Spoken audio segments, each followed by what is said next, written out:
Bienvenue sur Podcast en français. Apprends à parler tous les jours sans stress. Abonne-toi et mets la cloche pour ne rien rater. Tu sais, je me demande souvent pourquoi, dans les petites conversations, on reste parfois silencieux, comme quand on est à une soirée et qu'on ne sait pas trop quoi dire. Oui, c'est vrai. Je pense que c'est parce qu'on a peur de dire quelque chose de bête ou qu'on ne trouve pas le bon sujet. On se sent un peu coincé, non? Exactement. Parfois, j'ai l'impression qu'il faudrait toujours avoir un sujet intéressant sous la main, mais ce n'est pas si facile, surtout quand on ne connaît pas bien les gens. Oui, et puis il y a cette peur d'être jugé. On se dit « et si je ne dis pas ce qu'il faut ?» Mais en vrai, je crois que la plupart des gens ne jugent pas autant qu'on le pense. Tu as raison. Peut-être qu'on se met trop de pression. Parfois, juste un sourire ou un petit geste suffit pour montrer qu'on est là, même sans parler. Oui, et puis les silences ne sont pas forcément gênants. Ils peuvent être une pause naturelle dans la conversation. On n'est pas obligé de tout remplir avec des mots. C'est vrai, j'ai remarqué que quand je suis plus détendue, j'arrive mieux à trouver des choses à dire, comme si être à l'aise ouvrait les portes de l'inspiration. Ah oui, être détendu, c'est la clé. On peut aussi écouter activement. Parfois, poser une question simple peut relancer la discussion.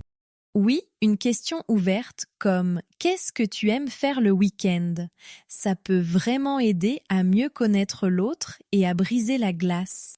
En parlant de week-end, ça me rappelle que samedi dernier, j'ai rencontré quelqu'un qui adorait les randonnées. On a parlé de nos endroits préférés pour marcher. Ah, c'est génial! Ça crée tout de suite une connexion. Et toi, tu es du genre à aimer les randonnées ou c'était juste pour la conversation? J'aime bien, mais je ne suis pas un expert. J'apprends en discutant avec des gens qui ont plus d'expérience. Ça me donne envie d'essayer de nouveaux chemins. C'est un bon moyen de commencer. Et puis, en parlant de ce qu'on ne connaît pas, on découvre aussi d'autres passions. Ça ouvre l'esprit, je trouve. Totalement. Et puis, on se rend compte que les autres sont souvent dans le même bateau. On se fait des idées sur ce que les gens peuvent penser, mais souvent, ils sont aussi un peu perdus. Oui, tout le monde est un peu timide à sa manière. Peut-être qu'on devrait juste être un peu plus indulgent avec nous-mêmes et accepter que le silence, c'est normal. C'est vrai. Et parfois, c'est en étant silencieux qu'on laisse la place à l'autre de s'exprimer. On en apprend plus en écoutant qu'en parlant, finalement. Oui, la prochaine fois que je serai dans une conversation silencieuse, je penserai à tout ça. Peut-être que ça m'aidera à me sentir plus relaxée. Absolument. Et qui sait, peut-être que ce silence deviendra le début d'une belle discussion. Et tu sais, parfois, juste une petite phrase peut vraiment faire la différence dans une conversation, comme un simple « ça va ?» pour commencer. Oui, c'est vrai. Ça montre qu'on s'intéresse à l'autre. C'est une question courte mais efficace. Et même des choses comme « Salut, comment ça a été ta journée ?» Ça ouvre la porte à plein de sujets possibles. Oui, et ça permet de voir si la personne a envie de parler de quelque chose en particulier. C'est souvent un bon point de départ. J'aime aussi les questions sur le temps qu'il fait. Ça peut sembler banal, mais tout le monde a un avis sur le sujet. Oui, et ça peut mener à des discussions plus profondes, comme les changements de saison ou les vacances à venir. Exactement. Et parfois, juste un « tu as passé un bon week-end » peut suffire à lancer la discussion. Oui, c'est simple et ça montre qu'on a un intérêt sincère pour l'autre. Et toi, quelle phrase utilises-tu souvent? J'aime bien demander « quoi de neuf ?» C'est une façon facile d'entamer une conversation sans mettre la pression. Ah oui, c'est bien. Ça laisse la personne libre de choisir ce qu'elle veut partager. Oui, et puis on peut aussi rebondir sur ce que l'autre dit avec un « ah bon ?» ou « c'est intéressant ?» Oui, ces petites réactions montrent qu'on est vraiment à l'écoute. ça encourage l'autre à continuer. Et quand on ne sait pas quoi dire, on peut toujours commenter ce qui se passe autour de nous, non? Oui, par exemple, j'adore cette musique ou c'est sympa cet endroit. Ça peut relancer un échange.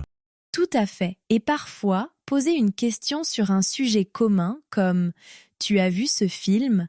aide à créer une connexion. Oui, un sujet de culture générale, c'est toujours une bonne idée. Ça donne de la matière à discuter. Et toi, tu as des phrases favorites pour entrer dans l'échange? J'aime bien commencer par des compliments comme « J'aime bien ton style aujourd'hui ». Ça met tout de suite une bonne ambiance. Oui, c'est gentil et ça fait plaisir. Ça met l'autre à l'aise dès le début. Et puis, parfois, juste un « tu penses quoi de ?» peut lancer une belle discussion. C'est simple mais efficace. Oui, ça invite l'autre à partager ses idées.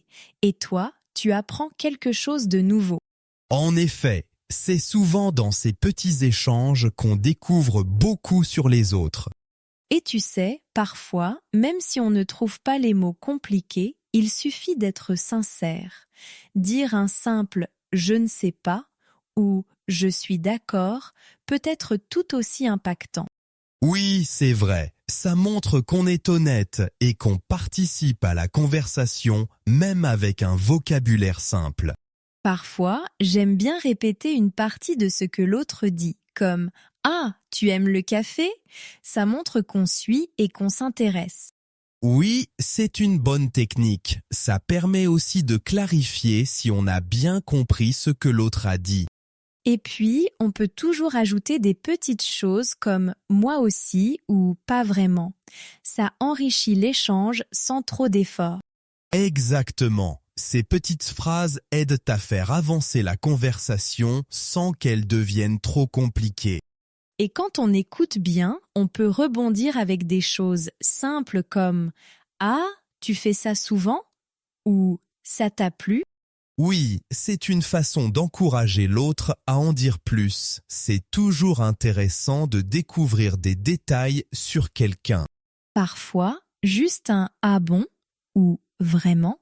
peut relancer la discussion. Ça montre qu'on est curieux. Oui, et ça donne l'impression qu'on est vraiment là, qu'on partage le moment avec l'autre. Aussi, j'aime bien utiliser des expressions comme « c'est cool » ou « c'est dommage ». Ça donne un peu de couleur à la conversation.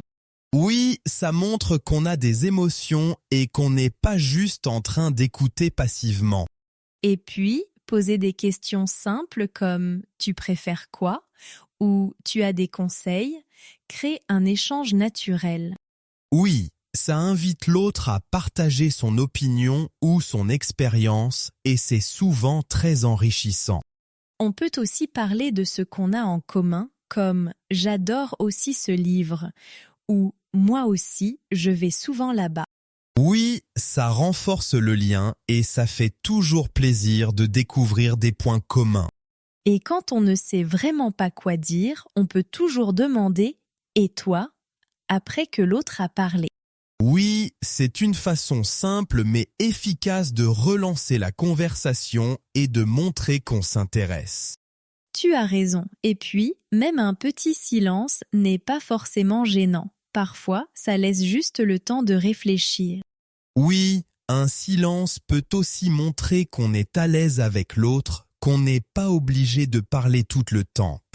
C'est vrai qu'on n'a pas besoin de parler tout le temps. Mais tu sais, pour s'habituer à parler un peu chaque jour, il faut commencer quelque part. Oui, c'est comme un entraînement. Par exemple, je me force à dire bonjour à mes voisins le matin. C'est un petit geste, mais ça compte. Exactement. Parfois, je parle à la caissière au supermarché. Juste un petit « bonjour, ça va ?» ou « merci, bonne journée ». Ça me met dans le bain. Et puis, ça rend la journée plus agréable, non? Échanger quelques mots rend les interactions plus humaines. Oui, et ça aide à se sentir plus connecté. Je trouve que même de petites discussions peuvent améliorer notre humeur. Parfois, je parle à mes plantes. C'est peut-être drôle, mais ça me fait pratiquer. C'est une bonne idée. Moi, je parle souvent à mon chat. Même s'il ne répond pas, ça me fait du bien de m'exprimer. Et puis, il y a toujours les amis ou la famille. Un petit appel, juste pour dire bonjour, ça fait plaisir à tout le monde. Oui, c'est vrai, on peut aussi envoyer un message vocal si on a peu de temps, ça reste un échange.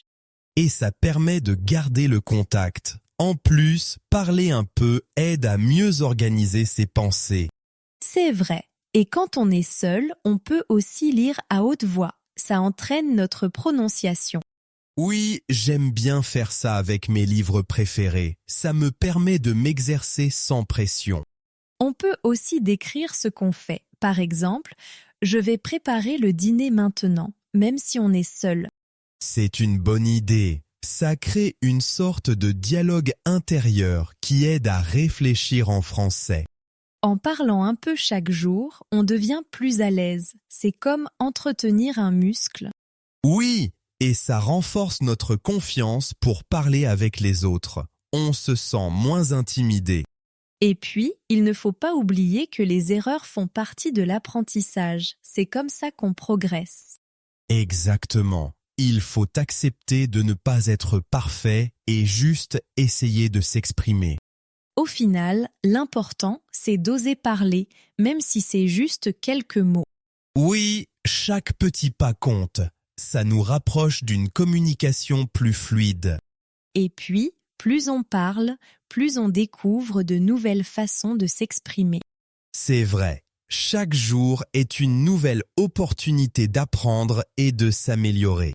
Merci d'avoir écouté notre épisode aujourd'hui. On espère que vous avez trouvé ça utile et agréable. N'hésitez pas à partager vos réflexions ou à commenter avec des mots du podcast. Ça nous fait toujours plaisir de vous lire. Pensez à aimer l'épisode, vous abonner et cliquer sur la cloche pour ne rien manquer. Oui, ça nous aide beaucoup et ça nous motive à continuer. À la prochaine fois. Un silence. Un silence peut aussi montrer qu'on est à l'aise avec l'autre. Parfois, un silence laisse juste le temps de réfléchir. Une conversation, ces petites phrases aident à faire avancer la conversation, ça donne un peu de couleur à la conversation. Un échange.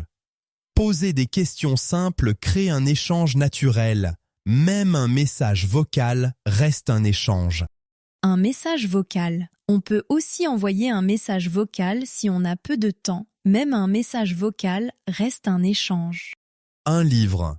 J'aime bien faire ça avec mes livres préférés. Plus on parle, plus on découvre de nouvelles façons de s'exprimer avec un livre.